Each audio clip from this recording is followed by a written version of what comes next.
Hello everybody.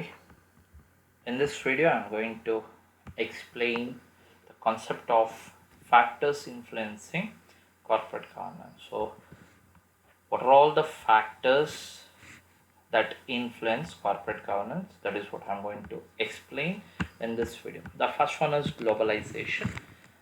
So because of globalization the entire world has become a small village. ಅಂದರೆ ಒಂದು ಪ್ರಪಂಚ ಸಣ್ಣ ಹಳ್ಳಿಯಾಗಿ ಗ್ಲೋಬಲೈಸೇಷನಿಂದ ಮಾರ್ಪಟ್ಟಿದೆ. So you can because of globalization so you have lot of examples. ನಿಮಗೆ Mysore masala dosa you will get in America also.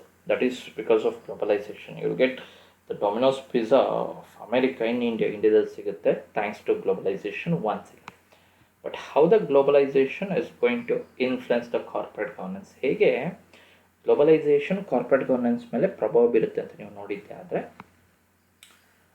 because of globalization you have opened up the market of the country ಆ market open ಮಾಡಿದ್ದೀರಾ. Now the well established MNCs or well established foreign companies ಅವ್ರು ಇಂಡಿಯಾಕ್ಕೆ ಬಂದಿದ್ದೆ ಆದರೆ so they will start the business here with sophisticated equipments machinery use ಮಾಡಿಕೊಂಡು ಅವ್ರು ತಮ್ಮ ಬಿಸ್ನೆಸ್ನ start ಮಾಡ್ತಾರೆ.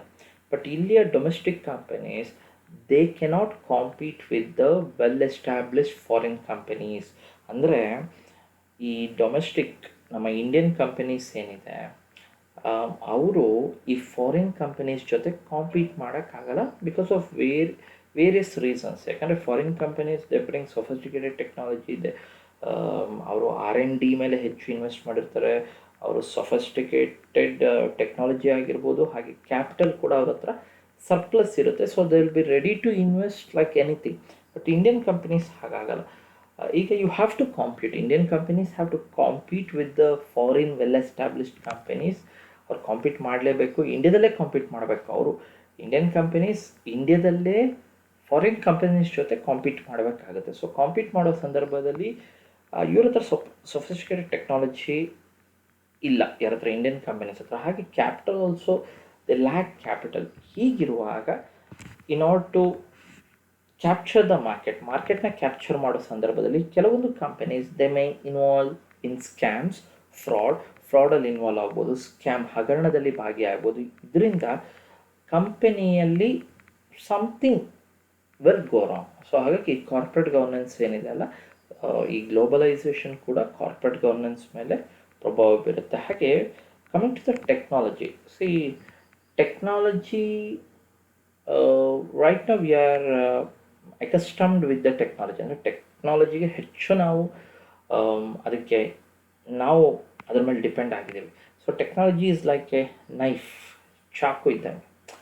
You can use knife for cutting the vegetables or kill a person. ಅಂದರೆ ಒಬ್ಬನ ನೀವು ಕೊಲೆ ಮಾಡೋಕ್ಕೂ ಯೂಸ್ ಮಾಡ್ಬೋದು ಅಥವಾ ತರಕಾರಿ ಹೆಚ್ಚಲಿಕ್ಕೂ ಯೂಸ್ ಮಾಡ್ಬೋದು.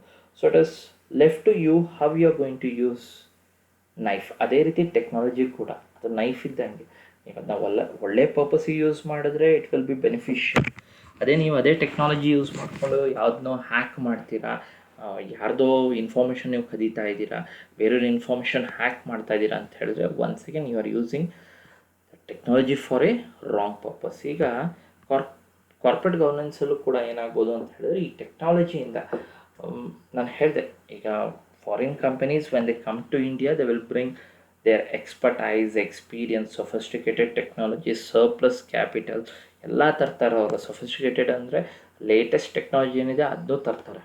ಈ ಲೇಟೆಸ್ಟ್ ಟೆಕ್ನಾಲಜಿ ಫಾರಿನ್ ಕಂಪನೀಸ್ ಹತ್ರ ಏನಿರುತ್ತೆ ಅದು ಇಂಡಿಯನ್ ಕಂಪ್ನೀಸ್ ಅಲ್ಲ, ಎಲ್ಲ ಇಂಡಿಯನ್ ಕಂಪ್ನೀಸ್ ಹತ್ರ ಇರಲ್ಲ. ಸೊ ಹಾಗಾಗಿ in order to capture the market, to understand the pulse of the customers, ಅಂದರೆ ಕಸ್ಟಮರ್ಸ್ನ ಪಲ್ಸ್ನ ಅರ್ಥ ಮಾಡ್ಕೊಳೋಕ್ಕೆ, ಮಾರ್ಕೆಟ್ನ ಕ್ಯಾಪ್ಚರ್ ಮಾಡೋಕ್ಕೆ ಏನು ಮಾಡ್ತಾರೆ ಅಂತ ಹೇಳಿದ್ರೆ ಯಾವ್ದಾದ್ರು ಸ್ಕ್ಯಾಮ್ಸ್ ಅಥವಾ ಹಗರಣದಲ್ಲಿ ಭಾಗಿಯಾಗಿದ್ದೆ ಆದರೆ so it is going to have a bad impact on the image of the company image ಮೇಲೂ ಹೊಡ್ತಾ ಬೀಳುತ್ತೆ. ಹಾಗೆ ಕಾರ್ಪೊರೇಟ್ ಗವರ್ನೆನ್ಸ್ ಪ್ರಿನ್ಸಿಪಲ್ಸ್ ಕೂಡ ಅಲ್ಲಿ ಸರಿಯಾದ ರೀತಿಯಾಗಿ ಇಂಪ್ಲಿಮೆಂಟ್ ಆಗಿಲ್ಲ ಅಂತ ನೀವು ಅರ್ಥ ಮಾಡ್ಕೊಬೇಕಾಗತ್ತೆ. ಹಾಗೆ population, coming to the population part, if ಯಾವುದೋ ಒಂದು ಕಂಪನಿ ಅದರಲ್ಲಿ ಸರಿಯಾದ ರೀತಿಯಾಗಿ ಕಂಪನಿ ನಡೆಸ್ಕೊಂಡು ಹೋಗ್ತಾ ಇಲ್ಲ, ಸ್ಕ್ಯಾಮ್ಸಲ್ಲಿ ಇನ್ವಾಲ್ವ್ ಆಗಿದೆ, ಸ್ಕ್ಯಾಂಡಲ್ಸಲ್ಲಿ ಇನ್ವಾಲ್ವ್ ಆಗಿದೆ, ಕಂಪನೀಲಿ ಯಾವುದು ಸರಿಯಾದ ರೀತಿಯಾಗಿ ನಡೀತಾ ಇಲ್ಲ ಅಂತ ಹೇಳಿದವಾಗ ಅಲ್ಟಿಮೇಟ್ಲಿ ದ ಕಂಪನಿ ವಿಲ್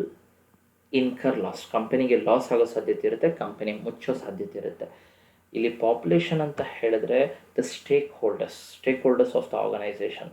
ದೊಡ್ಡ ಕಂಪನಿ, ಒಂದು 10,000 ಜನ ಎಂಪ್ಲಾಯ್ಸ್ ಇದ್ದಾರೆ, ಸಡನ್ನಾಗಿ ಒಂದು ದಿವಸ ಕಂಪನಿ ಕ್ಲೋಸ್ ಮಾಡಿದ್ರು ಅಂತ ಹೇಳಿದ್ರೆ, ಸೊ ಅವಾಗ ನೀವು ಅರ್ಥ ಮಾಡ್ಕೊಳ್ಳಿ, all those 10,000 employees who var working in the organization will be immediately on the roads ಅಲ್ಲಿ ಇರ್ತಾರೆ. ಸೊ ಹಾಗಾಗಿ ಒಂದು ಆರ್ಗನೈಸೇಷನ್ನ ಸರಿಯಾದ ರೀತಿಯಾಗಿ ನಡೆಸ್ಕೊಂಡು ಹೋಗಬೇಕು ಅಂತ ಹೇಳಿದ್ರೆ, in order to run the organisation properly, the corporate governance principles are to be installed properly, or it has to be, the corporate governance principles have to be implemented properly.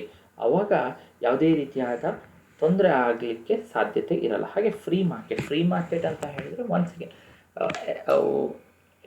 Opportunities given to each and every person. ಯಾರು ಬೇಕಾದ್ರೂ ಬರ್ಬೋದು, ಮಾರ್ಕೆಟಲ್ಲಿ participate ಮಾಡ್ಬೋದು. Here market means ಅದು ನಿಮ್ಮ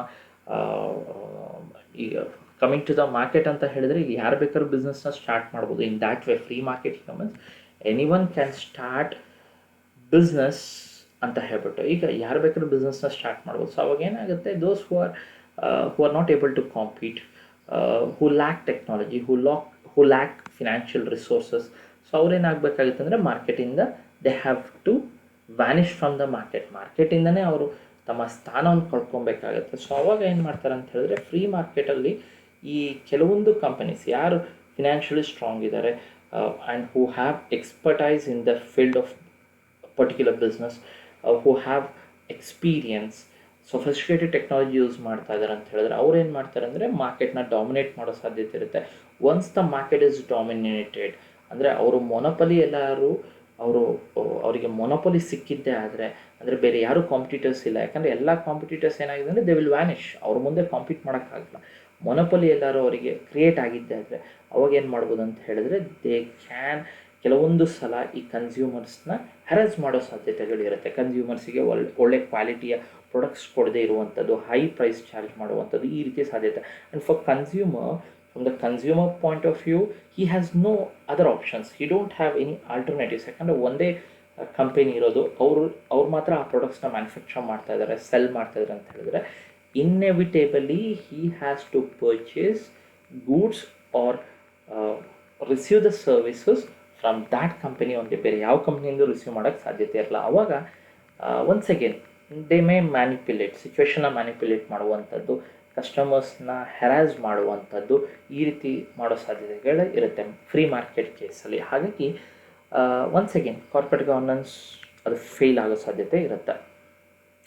integrity of the management ಅಂತ ಹೇಳಿದ್ರೆ ಸಮಗ್ರತೆ ಅಂತ ಕರಿತೀವಿ. ಇಂಟಿಗ್ರಿಟಿ ಅಂತ ಹೇಳಿದ್ರೆ, ಈ ಬೋರ್ಡ್ ಆಫ್ ಡೈರೆಕ್ಟರ್ಸ್ ಯಾರು ಇರ್ತಾರೆ, those who are at the helm of the management, who are at the peak of the management, ಅವರ ವರ್ಕ್ ಏನಂತ ಹೇಳಿದ್ರೆ ಇಂಡಿವಿಜುವಲ್ ಅಂತ ಯಾವಾಗಲೂ ಅವ್ರು ಟ್ರೀಟ್ ಮಾಡಬಾರ್ದು.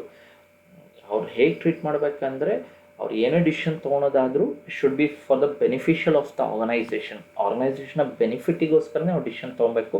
ಅದು ಬಿಟ್ಟು ತನ್ನ ಇಂಡಿವಿಜುವಲ್ ಬೆನಿಫಿಟ್ಗೆ ಯಾವಾಗಲೂ ಡಿಸಿಷನ್ ತೊಗೊಬಾರ್ದು, ಅಥವಾ ಅವ್ರು ತೊಗೊಂಡಿರೋ decision it should not benefit for a particular group of people ಅಥವಾ ಪರ್ಟಿಕ್ಯುಲರ್ ಗ್ರೂಪ್ ಆಫ್ ಎಂಪ್ಲಾಯೀಸಿಗೆ ಮಾತ್ರ ಬೆನಿಫಿಟ್ ಆಗಬಾರ್ದು. ಏನು ಡಿಸಿಷನ್ ತೊಗೊಳ್ತಾರೆ it should be beneficial for the company as well as for the stakeholders also. Integrity of the management ಅದು ಅಂದರೆ ಅವ್ರು ಏನೇ ಡಿಸಿಷನ್ ತೊಗೊಂಡ್ಲಿ, ನಿರ್ಧಾರ ತೊಗೊಂಡ್ಲಿ, ಬೋರ್ಡ್ ಆಫ್ ಡೈರೆಕ್ಟರ್ಸ್ ಆದರು ಅವರು ಅವರ ಬೆನಿಫಿಟ್ ನೋಡ್ಕೊಬಾರ್ದು, ಕಂಪನಿಯ ಬೆನಿಫಿಟ್ನ ನೋಡ್ಕೊಬೇಕಾಗತ್ತೆ. ಹಾಗೆ ability of the board, this is very important. See if capable persons, if they are integrated to the board, ಅಂದರೆ ಬೋರ್ಡ್ ಆಫ್ ಡೈರೆಕ್ಟರ್ಸಿಗೆ ಕೇಪೇಬಲ್ ಪರ್ಸನ್ ಎಲ್ಲಾದರೂ ಬೋರ್ಡ್ ಮೆಂಬರ್ ಆದರೆ, who is highly skilful, highly knowledgeable, who has lot of expertise, experience, ಅಂಥವ್ರೆಲ್ಲರೂ board of director ಆಗಿದ್ದೆ ಆದರೆ, so ಅವಾಗ ಏನಾಗುತ್ತೆ ಅಂದರೆ they will take quality decisions, they will have the entire ಅವರಿಗೆ ಎಲ್ಲ ಮಾಹಿತಿ ಇರುತ್ತೆ. ಹಾಗೆ they know what will happen. ಯಾಕಂದರೆ ಬಿಕಾಸ್ ಆಫ್ ದೇರ್ ಎಕ್ಸ್ಪೀರಿಯನ್ಸ್, ಅವರ ಎಕ್ಸ್ಪರ್ಟೈಸಿಂದ they can predict what will happen in the coming days. ಹಾಗಾಗಿ ಫ್ಯೂಚರ್ಲಿ ಆಗುವಂಥದ್ದು ಈಗ ಹೇಗೆ ನಾವು ತಡೆಗಟ್ಬೋದು, how we can manipulate the ಸಿಚುವೇಶನ್ನ ಹೇಗೆ ನಾವು ಫೇವರೇಬಲ್ ಆಗಿ ಮಾಡ್ಕೋಬೋದು, ಅದು ಯಾವಾಗ ಸಾಧ್ಯ ಅಂತ ಹೇಳಿದ್ರೆ the board of directors have the ability, ಅವರಿಗೆ ಕೆಪಬಿಲಿಟಿ ಇದೆ, ಎಬಿಲಿಟಿ ಇದೆ, ಸ್ಕಿಲ್ ಇದೆ, ನಾಲೆಜ್ ಇದೆ ಅಂತ ಹೇಳಿದ್ರೆ once again the decision taken by the board of directors who are too knowledgeable, skillful, who are expertise, experience, so it will benefit the organization as a whole. Commitment level of individual board of members ಅಂದರೆ ಪ್ರತಿಯೊಬ್ಬ ಬೋರ್ಡಿನ member, ಅಂದರೆ board of directors ಯಾರೆಲ್ಲ members ಇರ್ತಾರೆ ಅವರಿಗೆ commitment ಇರಬೇಕಾಗುತ್ತೆ towards the company. ಅಂದರೆ ನಾನು ಏನೇ ಡಿಸಿಷನ್ ತೊಗೊಳೋದಿದ್ರು ಕಂಪನಿ ಬೆನಿಫಿಟಿಗೋಸ್ಕರ. ಸೊ ಹಾಗಾಗಿ ಆ ರೀತಿಯ ಕಮಿಟ್ಮೆಂಟ್ ಲೆವೆಲ್ ಇದ್ದರೆ ಮಾತ್ರ the company will survive and it will sustain and it will run for a long number of years. ಅಂದರೆ ಹೆಚ್ಚು ವರ್ಷ ಆ ಕಂಪನಿ ತನ್ನ ಬಿಸ್ನೆಸ್ಸನ್ನು ನಡೆಸ್ತಾ ಹೋಗುತ್ತೆ. There are various examples to prove this point actually.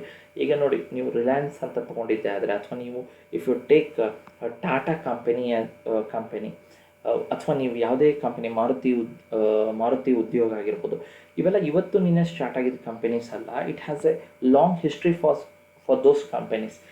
ಯಾಕೆ ಈ ಕಂಪನೀಸ್ ಇಷ್ಟು ವರ್ಷ, ಅಂದರೆ ಈಗಲೂ ಕೂಡ ತಮ್ಮ ಬಿಸ್ನೆಸ್ಸನ್ನು ಚೆನ್ನಾಗಿ ನಡೆಸ್ಕೊಂಡು ಹೋಗ್ತಾ ಇದ್ದಾರೆ, they have captured the market. It is because of the commitment level of board of directors as well as employees. ಅಂದರೆ ಎಂಪ್ಲಾಯೀಸ್ ಕೂಡ they are committed to the work. So if the employee are each person in the organisation has the commitment towards his work, ಅಂದರೆ ಅವನ ಕೆಲಸಕ್ಕೆ ಅವನಿಗೆ commitment ಇದ್ದಿದ್ದೆ ಆದರೆ once again the company can reach its goals. ಅದು long term ಆಗಿರ್ಬೋದು, short term goals ಆಗಿರ್ಬೋದು, ಅದನ್ನ ರೀಚ್ ಮಾಡೋ ಸಾಧ್ಯತೆ ಇರುತ್ತೆ. Participation of stakeholders in the management. Yes, the stakeholders have to participate in the ಮ್ಯಾನೇಜ್ಮೆಂಟಲ್ಲಿ ಬರೀ ಬೋರ್ಡ್ ಆಫ್ ಡೈರೆಕ್ಟರ್ಸ್ ಅಥವಾ ಶೇರ್ ಹೋಲ್ಡರ್ಸ್ ಮಾತ್ರ ಇರಬಾರ್ದು. All the persons who are relating to the company in one or the other way.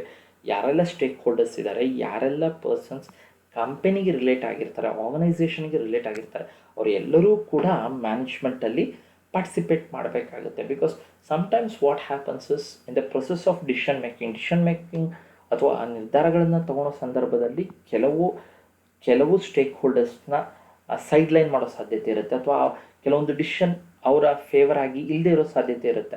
ಅವರ ಆಬ್ಸೆನ್ಸಿಂದ ಅದು ಯಾರಿಗೂ ಗೊತ್ತಾಗದೇ ಇರೋ ಸಾಧ್ಯತೆಗಳಿರುತ್ತೆ. ಹಾಗಾಗಿ if the shareholders, if they take active participation in the management, once again they can provide their inputs, they can share their opinions. ಮ್ಯಾನೇಜ್ಮೆಂಟಲ್ಲಿ ಅವರ opinion share ಮಾಡ್ಬೋದು. They can raise their voice if the decisions are not favourable in the point of view of stakeholders. ಅಂದರೆ ಅವರ point of view ಅಲ್ಲಿ ಅವರಿಗೆ decision favourable ಆಗಿಲ್ಲ ಅಂತ ಹೇಳಿದ್ರೆ they can straight away raise their voice. In that way, the stakeholders can participate in the management process. So these are the factors influencing corporate governance.